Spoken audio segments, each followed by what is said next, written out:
Side में photo चल रही है ना, ये साइड वाली जो फ़ोटो है, किसी बच्चे ने अभी ग्रुप में डाल के ये पूछा था कि इसका रंग क्या कहलाता है ना, तो मैंने उसको व्हाट्सएप ग्रुप के अंदर जवाब दिया। तो मैंने सोचा आप लोगों को वीडियो बना के भी समझाता हूँ कि ये क्या कहलाता है ना, जो दो बर्ड बैठे हुए ना एक साथ। अच्छा देखें, प्रॉब्लम ये होती है कि रेनबो के अंदर ना गोल्डन फेस की फ़ीचर की वजह से ना बहुत सारा बर्ड के अंदर लुक्स में चेंजिंग आ जाती है।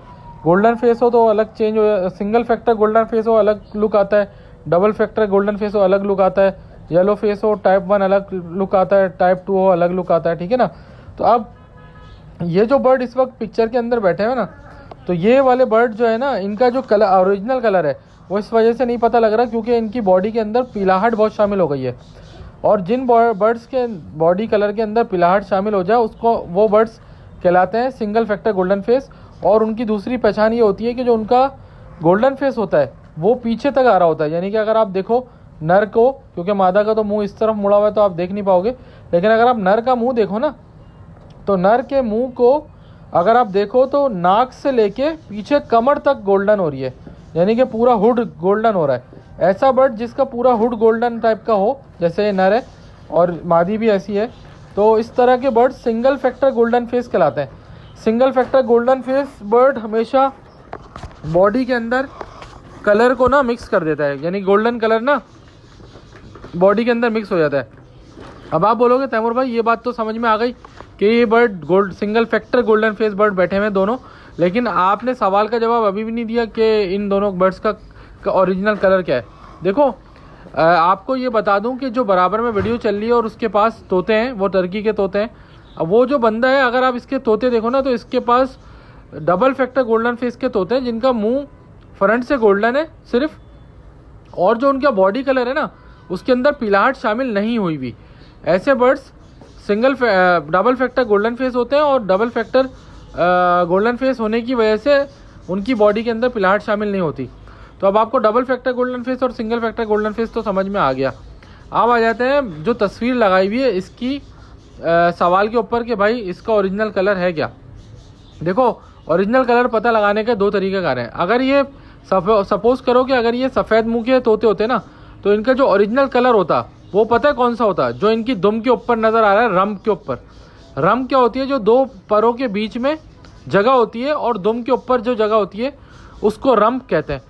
उस जगह के ऊपर जो कलर होता है ना, उस कलर को आप देख लो, ये कलर जो होगा वही इनका ओरिजिनल कलर होगा। अब इस तरह के बर्ड, कुछ लोग इस तरह के बर्ड्स को कासनी कहते हैं, कोई स्काई ब्लू कहता है, कोई सी ग्रीन कहता है। लेकिन मैंने आज की वीडियो में ये बात क्लियर कर दूं कि कोई भी बर्ड जो उसका कलर होगा ना सिंगल फैक्टर गोल्डन फेस में, वो उसकी रम पे नज़र आ रहा होगा। ऐसा बर्ड दिखने में भले एक जैसा आपको कासनी कासनी सा लगेगा, लेकिन अगर वो स्काई ब्लू है तो भी आपको कासनी नज़र आएगा, अगर वो कोबाल्ट है तो भी आपको कासनी नज़र आएगा, अगर वो वॉयलेट में है तब भी आपको कासनी कासनी टाइप का नज़र आएगा। तो अब आप देखो ना, मैंने आपको 3 कलर बताया, स्काई ब्लू भी बताया, कोबाल्ट भी बताया, वॉयलेट भी बताया, लेकिन तीनों बर्ड देखने में कासनी से लगेंगे।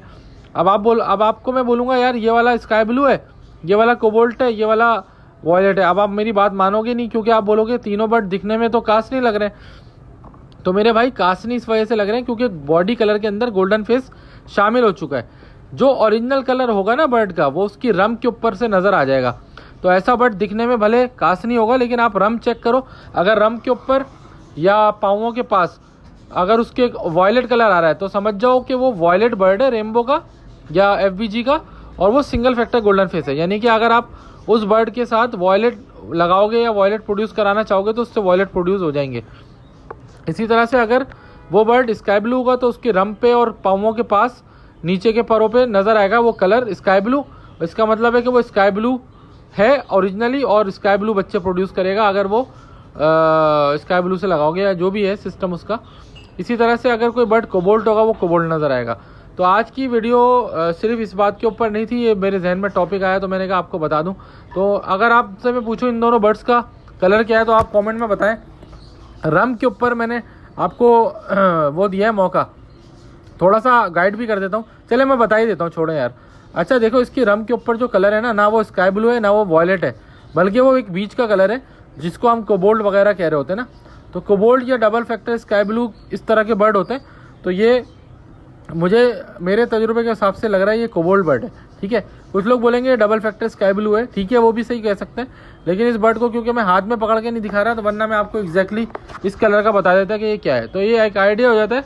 देखो ये स्काई ब्लू बर्ड होता है ना, तो स्काई ब्लू इसकी रम के ऊपर स्काई ब्लू कलर होता है, स्काई ब्लू नहीं है ये स्काई ब्लू से ऊपर की चीज़ें, यानी कि या तो ये कोबोल्ट है, ठीक है, या फिर ये डबल फैक्टर स्काई ब्लू है। तो बल्कि डबल फैक्टर स्काई ब्लू भी नहीं कहेंगे, कोबोल्ट ही कहेंगे, क्योंकि मेरे मुताबिक ये कोबोल्ट है, इसकी रम का कलर बता रहा है कि ये कोबोल्ट है। अगर समझो कि ये सिंगल फैक्टर गोल्डन फेस के बजाय डबल फैक्टर गोल्डन फेस होता तो ये इसी कलर का बर्ड होता पूरा, जिस तरह का ये इसकी रम के ऊपर कलर है।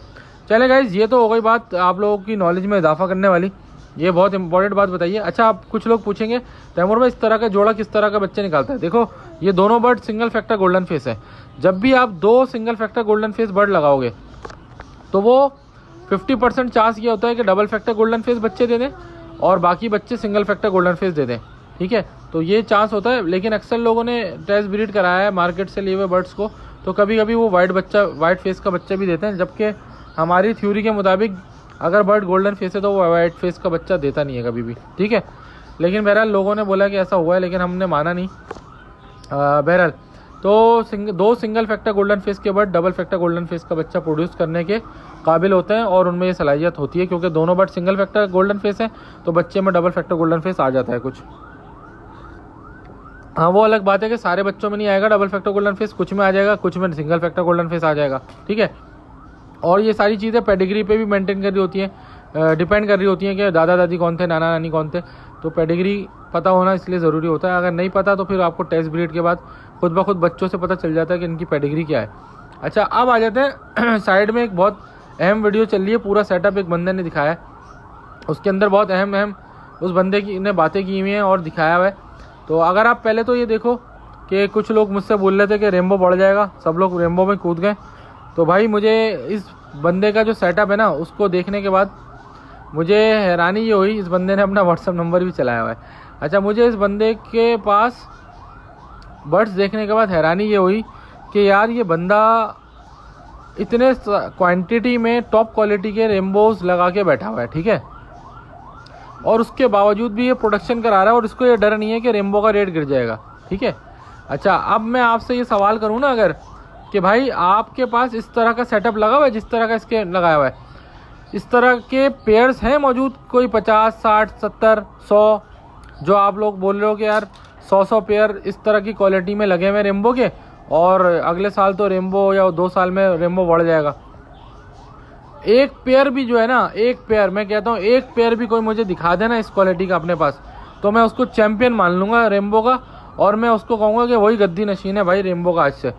यार आप समझो बात को, इस क्वालिटी में एक पेयर भी लोगों के पास नहीं है, ठीक है। Double factor golden face, dark factor का, 2 फैक्टर का जामनी, ठीक है, फिर साइज में अच्छा, फिर वो बच्चे भी जामनी निकाल रहा है, नहीं है किसी के पास, अभी भी नहीं है। अगर आप देखो ये बेचारा कितनी मेहनत कर रहा है, एक साइज़ के बच्चों को एक जगह कर रहा है ताकि जो है ना गड़बड़ ना हो ना, और फिर सबको एक साथ रख के उसकी वीडियो बना रहा है, बहुत मेहनत कर रहा है, बहुत अच्छा लड़का है। मेरे से पहले इसकी बात भी हुई है, तो मैं इसकी वीडियोस शायद पहले भी देखी होगी आपने मेरे चैनल पे। तो ये बहुत अच्छा लड़का है, बहुत अच्छा काम करता है, बहुत क्वालिटी वर्क करता है, तो आई रियली अप्रिशिएट हिम। तो ये बड़ा आप लोगों के लिए मोटिवेशन का ज़रिया है ये बंदा, कि आप इसके बाद पहले क्वालिटी देखो और ऐसी क्वालिटी बनाओ यार, ऐसी क्वालिटी रखो। जब आप ऐसी क्वालिटी के अपने पास 100 पेयर बना लो ना, तो उसके बाद आप बोलना कि यार रेम्बो का रेट गिरने वाला है, उस वक्त मैं मान लूँगा आपकी बात कि हाँ भाई चलो अब 100 पेयर आपके पास भी हैं, 100 पेयर मेरे पास भी हैं, वो भी इस क्वालिटी में, सही है ना, इस क्वालिटी में, इस क्वालिटी के अभी मैं आपसे बोल दूँ ना कि एक्सपोर्ट करने के लिए 10 पेयर चाहिए, तो पूरे पाकिस्तान से भी नहीं मिलेंगे इस क्वालिटी में, ठीक है ना, पूरे पाकिस्तान से भी नहीं मिलेंगे। तो अनफॉर्चुनेटली यार अभी रेम्बो में वो शौक के उरूज पे चला गया है, लेकिन शौक करना अभी मतलब मुश्किल है, यानी कि लोगों को शौक हो तो गया है, शौक का हो जाना और शौक को करना और उसको पाया तकमील तक पहुंचाना और उसमें टॉप की क्लास के बर्ड्स बनाना, लेजेंडरी बर्ड्स बनाना, जैसे मैंने शहंशाह बनाया था, इस तरह के बर्ड्स का बनाना, इन चीज़ों में अभी बहुत टाइम है। लोगों को अभी फीचर्स की समझ नहीं है, गोल्डन फेस की समझ नहीं है, सिंगल फैक्टर, डबल फैक्टर, फिर उनमें क्लियर विंग की क्वालिटी की समझ नहीं है, डर्टी मार्किंग की, FBG की, डाइल्यूट की समझ नहीं है। जब इन सारी चीज़ों की समझ होगी, ग्रे विंग की समझ होगी, तो बंदा काम करेगा। और फिर इस तरह के बर्ड्स बनाना, फिर बर्ड्स बनाने के बाद फिर आप देखो ना, इस तरह का सेटअप हो जिसमें 100 पेयर, 200 पेयर, 50 पेयर लगे हों एक जैसी क्वालिटी के, और फिर उनसे एक जैसी ब्रीड आ रही हो, ठीक है ना। तो ये बड़ा मुश्किल काम है, और मैं आपको लिख के दे रहा हूँ 15 साल लग जाएंगे इस काम, इस तरह के लोगों के पास इस तरह के सेटअप हों जिनमें रेनबो भरे हुए हो टॉप क्वालिटी के। हाँ, मैं जानता हूँ, मेरे अपने दोस्त हैं, एक साहब हैं, वो मेरे दोस्त हैं, उनके पास इस तरह का सेटअप ज़रूर होगा, और उनके रेनबो के शौक़ को मैं समझता हूँ। लेकिन इस क्वालिटी के मतलब इतनी हाई क्वालिटी नहीं होंगे, लेकिन फिर भी इससे करीब बर्ड उन्होंने जमा किए हैं, पूरे पाकिस्तान से जमा किए हैं, मिल गए उनको। लेकिन जिस तरह का शौक़ उनका है, मैंने भी शहनशाह भी उनको दिया, मैंने राजा भी उनको दिया, उनका शौक़ देखते हुए, और उन्होंने माशाल्लाह साबित भी किया कि वो अच्छे ब्रीडर हैं और अच्छे रेनबो लवर हैं। तो ऐसा एक ही बंदा है लेकिन पाकिस्तान के अंदर अभी तक, ऐसे अगर 50 बंदे हों, 100 बंदे हों, और फिर बंदा बोले ना कि यार अब तो लग रहा है रेनबो का रेट गिरने वाला है, तो भाई तब बात करना, अभी तो बंदे है ही नहीं ऐसा ना। और जिस तरह से रेनबो की डिमांड हाई हुई हुई है, मुझे लगता है कि रेनबो के शौक़ में लोग जो घुसना चाह रहे हैं, अब रेनबो ने अपने शौक़ में उरूज पाया, और इस तहरीक को चलाने में जो हमारी काविशें हैं, अल्लाह ने उसका सिला दिया, लोगों को रेनबो का शौक़ लग गया है, और रेनबो का शौक़ अपने उरूज पे। और वो तमाम भाई जो रेनबो लवर्स हैं, हमें सपोर्ट करते हैं, हमारे साथ खड़े हुए हैं, और रेनबो के शौक़ को आगे लेके चल रहे हैं। और मुझे लगता है कि इस रेनबो के शौक़ से हमें आगे और भी फ्यूचर में फ़ायदे होंगे, भाई मिलेंगे, और जिनके साथ हम शौक़ कर रहे होंगे, एक दूसरे के गम में शरीक होंगे, एक दूसरे की खुशियों में शरीक होंगे। तो ये शौक़ ने, एक बर्ड ने हमें देखो कितनी नेमतों से नवाजा कि यार हम एक दूसरे के साथ हैं आज, ठीक है। तो इन चीज़ों का बड़ा अल्लाह का शुक्र अदा करना चाहिए कि एक छोटे से बर्ड ने हम लोगों को जोड़ के रखा हुआ है, और हम एक दूसरे के खुशी में, गम में, सब में साथ हैं। हालांकि वैसे कोई किसी का रिश्तेदार नहीं है, भाई नहीं है, कोई नहीं सपोर्ट नहीं करता, लेकिन सिर्फ इस बर्ड की वजह से लोग एक दूसरे को सपोर्ट करने के लिए, दोस्ती यारी, हंसी मजाक, ठीक है ना। तो ये सब चीज़ कर रहे हैं। व्हाट्सएप ग्रुप बने हुए हैं लोग, उसके अंदर हमारे वाले व्हाट्सएप ग्रुप को भी, अगर मेरे व्हाट्सएप ग्रुप को ज्वाइन करना चाहते हैं तो मेरा नंबर है 034724333231। मैं व्हाट्सएप ग्रुप का लिंक भी डाल दूंगा चैनल के ऊपर, अगर कोई लोग ज्वाइन करना चाहते हैं तो पूरे पाकिस्तान से ज्वाइन करें। हम बग़ैर किसी रंग, नस्ल, मज़हब, फ़िरके, ज़ात पात, और दोस्त हो या दुश्मन हो, हमारे दुश्मनों को भी हम अपने ग्रुप में वेलकम करते हैं और रखते हैं, और रखा हुआ भी है अल्हम्दुलिल्लाह, निकाला नहीं कभी भी। और जो भी उनके कंसर्न्स होते हैं, जो भी उनके इख्तलाफात होते हैं, उनके जवाब भी देते हैं, उनको कोशिश करते हैं सेटिस्फाई करें, उनको कोशिश करते हैं कि यार उनको हम किसी तरह से मुतमईन कर दें कि यार हम लोग अच्छे तरीके से शौक़ को लेके चलना चाह रहे हैं, शौक़ में नेगेटिविटी को ना फैलाएं, शौक़ में पॉजिटिव रहें, लोगों को शौक़ की तरफ लेके जाएं, ना कि हमें छोटे छोटे बच्चे सुन रहे होते हैं तो उनको एक नेगेटिव माइंडसेट देना, और उनके दिमागों को, कच्चे जहन होते हैं, उनको दिमागों में ये डालना कि ये ऐसा है वैसा है, और गलत चीज़ों को उनके दिमाग में डालना। मैं समझता हूँ कि ये बहुत ज़िम्मेदारी का काम है। अगर आपके पास यूट्यूब चैनल है या नहीं है, व्हाट्सएप ग्रुप है, तो वो बड़ी ज़िम्मेदारी का काम है। लोग उससे सीखते हैं, इंस्पायर होते हैं, और गलत कामों पे लग जाते हैं। अगर आप गलत सिखाओगे गलत सीखेंगे, अच्छा सिखाओगे अच्छा सीखेंगे।